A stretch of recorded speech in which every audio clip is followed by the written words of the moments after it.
Je vais mettre les pieds dans le plat, Gaël. Vous parlez de regrouper, mais en tout cas, ce qu'on voit des premières tentatives de coordonner, c'est pas massif et on a l'impression que certains visages manquaient lors de la première. Est-ce que ces visages sont là?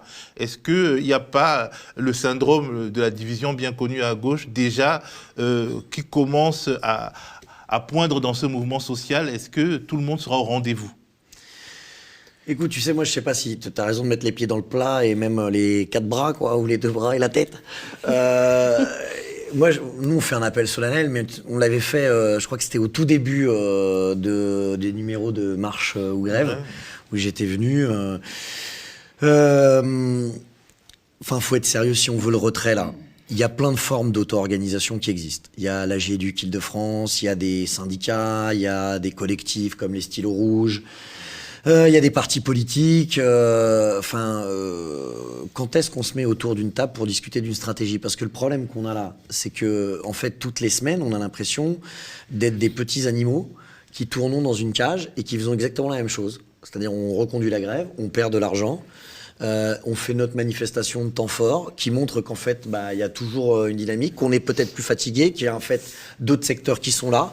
Mais la généralisation de la grève, le fait de justement taper tous au même moment, ça n'existe pas. Pire quand même, franchement, là, une manifestation un mercredi, lorsque tu as un des secteurs les plus mobilisés, une grande partie d'entre eux qui ne bossent pas le mercredi et qui est annoncé le vendredi, à savoir pour ceux qui sont à la SNCF ou à la RATP, qui doivent se déclarer 48 heures avant, c'est-à-dire que ça doit être le lundi matin. Je veux dire, tu ferais pas mieux si tu voulais pas que la manifestation soit pas très massive. Et pourtant, aujourd'hui, on était tous à la manifestation. C'est l'intersyndicale. C'est l'intersyndicale, mon syndicat, Solidaire, la CGT, la FSU, ils ont appelé à une journée mercredi. Et quand tu apprends en plus qu'une partie de ces syndicats vont aller négocier demain, parce que demain, il y a des négociations pour le financement du projet de réforme la retraite. La CGT va les négocier demain. Alors, bien évidemment, pour dire ils sont contre, mais enfin, c'est pas logique. Quand tu es contre un projet et que tu demandes son retrait, tu vas pas négocier son financement. Donc c'est pour ça que, de fait, demain, on appelle au niveau de la coordination Île-de-France à un rassemblement à 14h30 devant le lieu de la négociation, c'est métro Iéna. Tout simplement, il y aura Édouard Philippe apparemment qui s'y rend à 15h, on a vu ça dans son agenda, tout simplement parce que ce n'est plus possible. Mais aujourd'hui, tu as raison de le dire, la réunion qu'on a fait dimanche, c'est un embryon, c'est tout petit, mais partout en France, il y a ces types de coordination qui existent. Et nous, on relance cet appel. Très franchement, arrêtons nos vies parallèles, les uns les autres. On va pas gagner chacun dans notre coin. La SNCF, la RATP, c'était des secteurs qui avaient une force stratégique de blocage énorme. Et ils peuvent pas gagner seuls. Donc si on regroupe pas nos forces, si à un moment donné, on ne doit pas avoir peur de ce qu'on pense, d'être dans une salle, ensemble, à discuter d'une stratégie commune, c'est essentiel. Partis, syndicats, forme d'auto-organisation, type assemblée, coordination. Il faut se retrouver toutes et tous dimanche et discuter à bâton rompu. Quand tu dis dimanche, tu dis ce dimanche prochain. Je crois que c'est le 2 février, dimanche prochain. Si c'est le 2 février, c'est ça, à Paris. Imagine que moi je suis dans une coordination, par exemple les Stylos Rouges, et que je veux rejoindre cette réunion de dimanche. Qu'est-ce que je fais? J'appelle où? Je contacte qui? Eh ben c'est très simple, il y a un mail de contact qui figure sur Facebook, il suffit d'aller sur la page de notre syndicat, Sud Post 92, ou sur la page de l'AG Interpro Front de lutte qui existe également sur Facebook. On peut te la donner aussi pour que tu la diffuses largement sur le média, mais franchement, tu te rappelles, il y a Denis qui avait repris un peu cette proposition qu'on avait fait au tout début, et que j'avais formulée ici au tout début du mouvement. Et il n'a pas arrêté de nous demander il n'a pas arrêté, de dire un truc tout simple. Je dois le dire aussi, tout le monde le sait, je suis pas la France insoumise.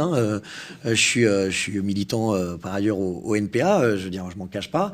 Mais la France insoumise, en décembre, avait fait une proposition d'un comité national d'action. Je veux dire, personne répond à ces sollicitations. Enfin, je sais pas, on nous parle d'unité, mais moi j'ai envie que l'unité elle se fasse sur une boussole qui soit celle de voir quelle est la stratégie gagnante pour en finir avec la politique de Macron sur le contre-projet de retraite qu'il propose là. Enfin, franchement, tout le monde voit bien qu'on va pas tenir encore comme ça plein de jours de grève, que c'est ça qui se discute. Et que donc, s'il n'y a pas un signal fort qui peut être donné ce week-end, de manière un peu où on place les égos un peu de côté, où on place les étiquettes un peu de côté. Je dis pas, moi j'ai mon identité, je veux dire, je la cache pas, mais de dire à un moment donné, on discute stratégie, on s'engueule.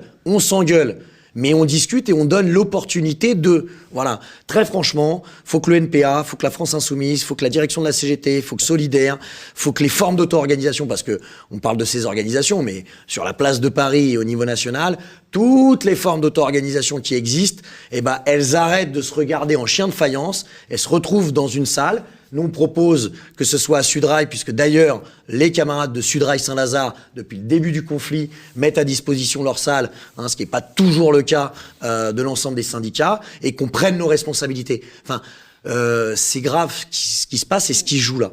Et c'est très énervant en fait pour la base des travailleurs, tous ceux qui ont perdu des jours de salaire. C'est pas un jeu, c'est-à-dire qu'il y a des gens qui se font engueuler à la maison parce que le frigo vient se vider. C'est du sang, c'est des larmes, et on a l'impression que le petit monde de la petite gauche et des petits syndicats, les associations en France, chacun se regarde le nombril. Ça peut être irritant. C'est pour ça que j'ai posé la question aussi franchement. Par contre, il est faux de dire qu'il y a un appel à la grève générale de la part des organisations syndicales. C'est pas vrai. Enfin, il y a un appel à la grève générale de la part de la base. Il n'y a pas d'appel à la grève générale de la part des directions syndicales. Sinon, il faut trouver le communiqué de l'intersyndicale qui appelle à ça. Mais c'est très important parce que si aujourd'hui... Martinez a dit qu'il fallait généraliser la grève. Juste un truc. Si tu prends l'ensemble des secteurs d'activité et les syndicats majoritaires, tu vois, on est très content de voir que les pompiers ont manifesté hier. Mais pourquoi l'intersyndicale des pompiers manifeste séparément de l'intersyndicale nationale? C'est pas ça une grève générale. Une grève générale, c'est lorsqu'à un moment donné, tous les secteurs appellent clairement à la grève illimitée jusqu'au retrait, et que c'est un appel clair et net qui est fait. Et cet appel-là, il n'existe nulle part. Et quand tu fais ce genre d'appel, tu dois l'accompagner d'autres choses, qui s'appelle une caisse de grève. Bon. Et pas une fois que tu as 50 jours dans les pattes.